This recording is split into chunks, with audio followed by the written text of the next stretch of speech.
الحمد لله وكفى والصلاة والسلام على عباده الذين اصطفى أما بعد فأعوذ بالله من الشيطان الرجيم بسم الله الرحمن الرحيم والذين كفروا أعمالهم كسراب بقيعة يحسبه الظمآن ماء حتى إذا جاءه لم يجده شيئا ووجد الله عنده فوفاه حسابه والله سريع الحساب۔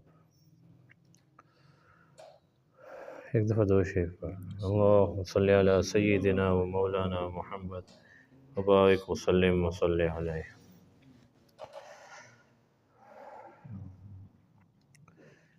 گزشتہ آیات میں اللہ تبارک و تعالیٰ نے نور ہدایت کا تذکرہ فرمایا، پھر ساتھ یہ بھی فرمایا کہ نور ہدایت کے جو حامل ہیں، جن کو اللہ نے یہ نور ہدایت عطا فرمایا، وہ ایسے لوگ ہیں جو تجارت کی وجہ سے اللہ کی یاد سے غافل نہیں ہوتے اور دیگر اعمال سے۔ پھر ان کا بدلہ بیان کیا۔ اب اللہ ان لوگوں کے اعمال بیان کر رہے ہیں جو اس ہدایت سے مستفید نہیں ہوئے، انہوں نے فائدہ حاصل نہیں کیا۔ والذین کفروا اعمالہم کسراب، جو لوگ کافر ہیں ان کے اعمال سراب کی طرح ہیں جو چٹیل میدان میں ہو۔ یحسبہ الظمآن ماء، پیاسا آدمی اس کو پانی گمان کرتا ہے۔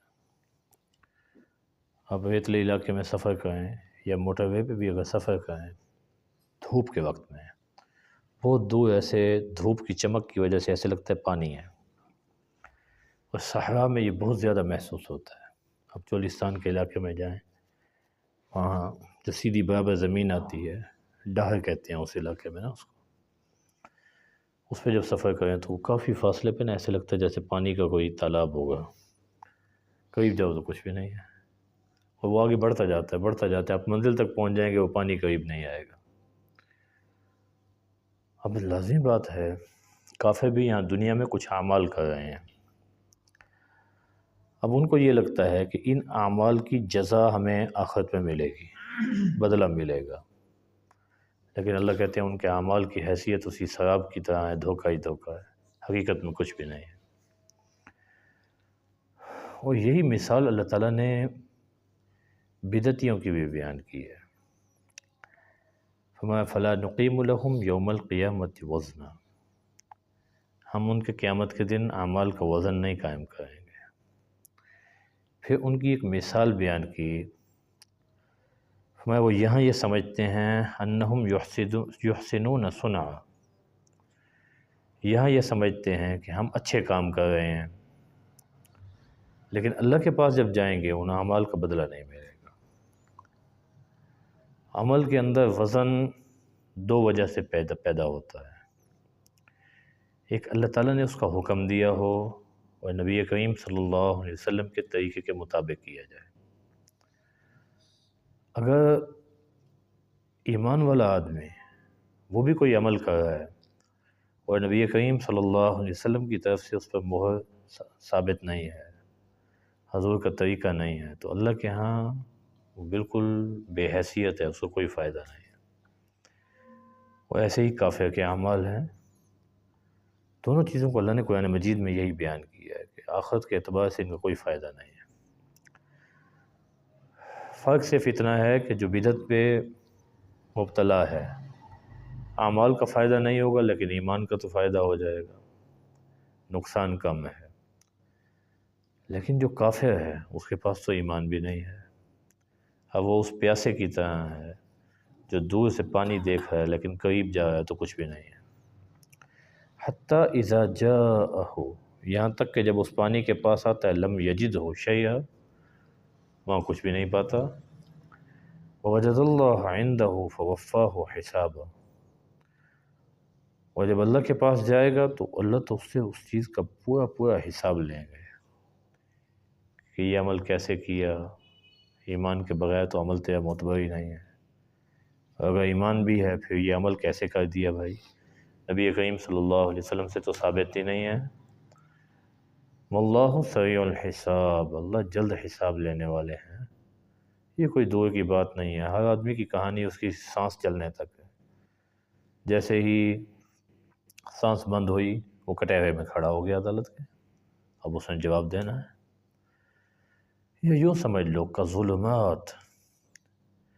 جو کافر ہیں ان کے اعمال کی مثال ایسے ہے جیسے بہت زیادہ اندھیرے ہوں، پھر اندھیرے فی بحر لجی، گہرے سمندر میں ہوں، یغشاہ موج من فوقہ موج، اب گہرے سمندر میں پھر رات کی تاریکی، پھر اوپر سے ایک موج کے اوپر دوسری موج آ رہی ہے، من فوقہ سحاب، اس کے اوپر گھنے بادل، اب چاندنی ہو پھر بھی گزارا چل جائے، ایک رات کا وقت، اوپر سے سمندر کا سفر، اوپر سے موجوں پر موج، اور اوپر سے بادل کا اندھیرا، ظلمات بعضها فوق بعض، یہ تاریکیاں ہیں کہ ایک سے بڑھ کر ایک ہے۔ کافر کے اعمال بھی ایسے ہی ہیں، ایک اس کی کفر کی تاریکی، ایک اس کے اپنے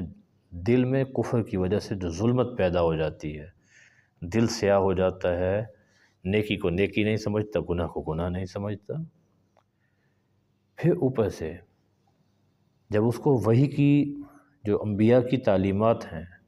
اس کی روشنی حاصل نہیں ہے تو وہ اپنی غلط سوچ پہ چلے گا، یہ ایک اور اندھیرا ہو گیا، یہ سارے اندھیرے اکٹھے ہو گئے۔ فرمایا یہ تاریکیاں ایسی ہیں، اذا اخرج یدہ لم یکد یراہا،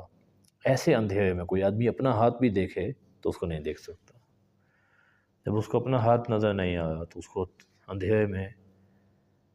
سیدھا راستہ کیسے نظر آئے گا؟ پھر فرمایا وَمَن لَّمْ يَجْعَلِ اللَّهُ لَهُ نُورًا فَمَا لَهُ مِن نُور، پیچھے بیان کیا یہدی اللہ لنورہ من یشاء، اللہ اپنے نور کے لیے جس کو چاہتے ہیں ہدایت دیتے ہیں، اور کافر کے بارے میں اللہ فرما رہے ہیں جس کو اللہ نوری عطا نہ فرمائے، فما لہ من نور، اس کے لیے کوئی نور نہیں ہے، کوئی روشنی نہیں ہے۔ مومن کا معاملہ اس کے برعکس ہے،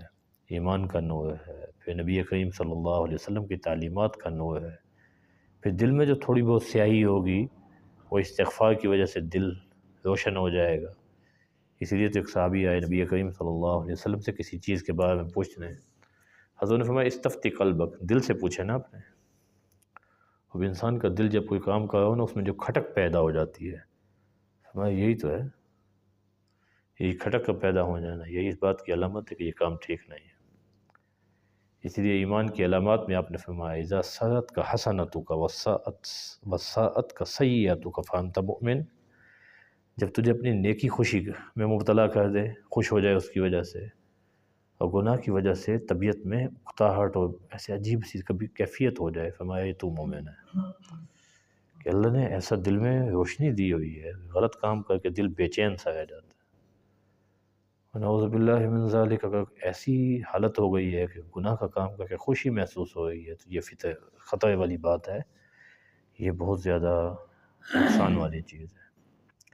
تو اللہ فرمایا وَمَن لَّمْ يَجْعَلِ اللَّهُ لَهُ نُورًا فَمَا لَهُ مِن نُور، اور جس کے لیے اللہ ہی نور نہ بنائے تو اس کو کہیں سے روشنی حاصل نہیں ہو سکتی۔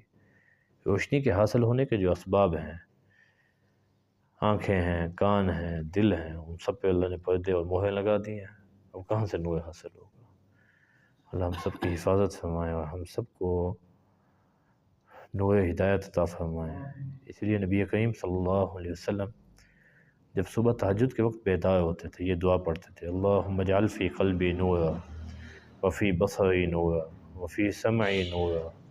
وعن یمینی نورا وعن یساری نورا وفوقی نورا وتحتی نورا وامامی نورا وخلفی نورا فاجعل لی نورا، اے اللہ میری نگاہ میں، میرے کانوں میں، میرے دل میں، میرے آگے پیچھے دائیں بائیں اوپر نیچے، اے اللہ ہر طرف نور ہی نور عطا فرما، تاکہ میں جس طرف دیکھوں، جو بات سنوں، جو بات دل میں آئے، ساری ایسی ہو جو مجھے سیدھے راستے پہ ڈالے، ایسے نہیں کہ انسان جو ہے الٹا الٹا گمراہی کی طرف بڑھتا جائے۔ اللہ ہم سب کی حفاظت فرمائے۔ تو یہ جو دعائیں ہیں ان کا اہتمام کریں، اللہ ہمیں بھی نور ہدایت عطا فرمائے اور نیکیوں کے اوپر اللہ مرتے دم تک استقامت عطا فرمائے۔ وآخر دعوانا الحمد للہ رب العالمین۔